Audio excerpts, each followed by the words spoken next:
AC joint dislocation या subluxation, acromioclavicular joint damage, आखिर ये क्या है और इसका क्या ट्रीटमेंट है दोस्तों, हम उस पर बात करेंगे। मेरा नाम डॉक्टर मनु बोरा, मैं एक ऑर्थोपेडिक सर्जन और आर्थ्रोस्कोपिक एक्सपर्ट हूँ टीम ऑर्थोस।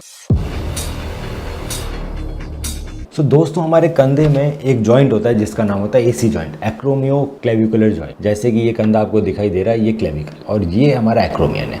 इन दोनों का जो जॉइंट है उसको एसी जॉइंट बोलते हैं। इस जॉइंट का डिसलोकेशन हो सकता है दोस्तों चोट लगने के कारण, उस वजह से ये जो लिगामेंट है एसी जॉइंट वाला जो लिगामेंट है वो डिस्टर्ब हो जाते हैं और जो मेरी क्लेविकल है वो उठ जाती है ऊपर की तरफ। चोट लगने के बाद यहाँ पर पेशेंट को बम्प दिखाई देता है। आपका अगर दोनों कंधे देखोगे तो एक क्लेविकल आपको उठी भी दिखाई देगी। जब आप एक्सरे करते हो कंपेरिजन में दोनों कंधे के, तो आपको मालूम पड़ता है कि वो ग्रेड 1 है, ग्रेड 2 है, ग्रेड 3 सबलक्सेशन है, डिसलोकेशन है एसी जॉइंट का। एक बार ये चोट लगने के कारण डिसलोकेशन हो जाए वो अपना आप ठीक नहीं होता दोस्तों। ग्रेड 3 है और क्लेविकल बहुत ऊपर हो गई है तो चांसेस हैं कि कई बार वो ज़िंदगी भर भी ऊपर ही रहेगी अगर हमने उसमें कोई ऑपरेशन से उसको ठीक नहीं किया तो। अगर आप इसको छोड़ देते हो तो एक डिफॉर्मिटी बनी रहती है और आपके उस हाथ की पावर कम हो जाती है। कई बार दोस्तों एसी जॉइंट यहाँ से डिसरप्ट नहीं होकर लेटरल एंड क्लेविकल का फ्रैक्चर हो जाता है और ये क्लेविकल हमारी लेटरल एंड यहाँ रह जाता है और जो उसका मिडिल पार्ट है वो ऊपर उठ जाता है। इसके अंदर भी इसी तरह से उठाव दिखाई देता है पर वो क्लेविकल का फ्रैक्चर होता है वहाँ पे।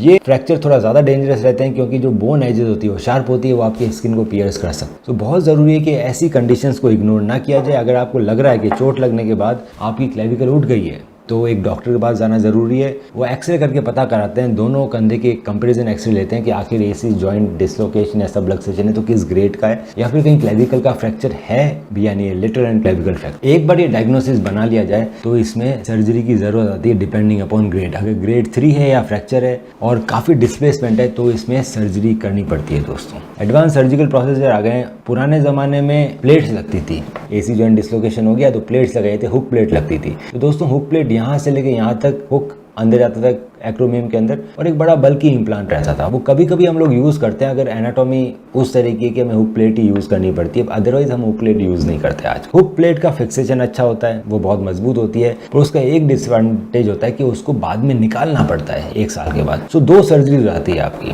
पहली लगाने की और एक बार जब हड्डी चिपक गई और लिगामेंट रिड्यूस हो गया तो उसको निकालने की। सेकेंड ऑप्शन रहता है एसी जॉइंट टाइट्रोप। ये बड़ा मिनिमल इन्वेजिव आर्थ्रोस्कोपिक प्रोसीजर है दोस्तों। कभी भी अगर लेटरल एंड क्लेविकल फ्रैक्चर है या एसी जॉइंट सबलक्सेशन डिसलोकेशन है तो इसमें एसी जॉइंट टाइट्रोप से हम उसको फिक्स कर सकते हैं। एसी जॉइंट टाइट्रोप दूरबीन से किया जाता है तो बड़ा चीरा नहीं लगता, सब कुछ दूरबीन से होता है दोस्तों। और इसके अंदर आपका जो क्लेविकल है और नीचे जो कोरोकॉइड है, ये कोरोकॉइड, इसके बीच में हम फाइबर टेप लगा के इसको प्रेस कर देते हैं। एक बटन आपका क्लेविकल पे लगता है, एक बटन आपका नीचे कोरोकॉइड पे लगता है। इन दोनों के बीच में दोस्तों फाइबर टेप रहती है जो इसको प्रेस करती है, ऑटोमेटिक लूप रहते हैं फाइबर टेप के, इसको प्रेस कर देते हैं, आपके लेटरल एंड क्लेविकल को वापस रिड्यूस कर देते हैं। ये एक छोटा प्रोसीजर है पर याद रहे ये दोस्तों जल्दी होता है। आप चोट लगने के 1 महीने बाद आओगे तो ये प्रोसीजर करने में थोड़ी डिफिकल्टी आ सकती है और हो सकता है वो पूरा रिड्यूस ना हो। बहुत जरूरी है टाइम ज़्यादा वेस्ट ना करें। आपको चोट लगी है, आपका क्लेविकल आपको उठा हुआ दिख रहा है, अपने आप वो नीचे नहीं बैठ सकता है। अगर आप ज़्यादा लंबे समय लगाएंगे तो उसको नीचे बिठाना मुश्किल हो जाएगा, वो वहीं पे चिपकने लगेगा।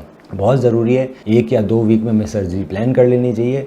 आप हमें अपने एक्सरे और MRI भेज सकते हैं, मैं आपके एक्सरे को डिटेल में स्टडी करके बता सकता हूं कि आखिर आपको सर्जरी की ज़रूरत है या नहीं है और कौन सी सर्जरी सबसे मिनिमल इन्वेजिव और सबसे अच्छा रिजल्ट देगी। एसी जॉइंट टाइट्रोप फिक्सेशन के बाद उसको निकालने की ज़रूरत नहीं है, वो चुभता नहीं है क्योंकि बहुत छोटा बटन है। तो ना तो उसमें इम्पिंजमेंट होता है हार्डवेयर का जो कि प्लेट्स के बाद चुभ सकती है, क्लेविकल सुपरफिशियल होती है। तो एसी जॉइंट टाइट्रोप में जो इम्प्लांट है वो बहुत छोटा होता है तो वो चुभता नहीं है। दूसरा, उसको निकालने की ज़रूरत नहीं है। तो काफ़ी सारे एडवांसमेंट हैं एसी जॉइंट टाइट्रोप यूज़ करने के। इसी तरह से हमारे वीडियो देखते रहें दोस्तों। अगर आपको हमारे वीडियो पसंद आ रहे हैं तो हमारे वीडियो को लाइक कीजिए और चैनल को सब्सक्राइब कीजिए ताकि इस तरह से हेल्थ से और स्पोर्ट्स इंजरी के रिलेटेड वीडियोस हम आपके लिए बनाते रहें। हम रखें आपका ख्याल।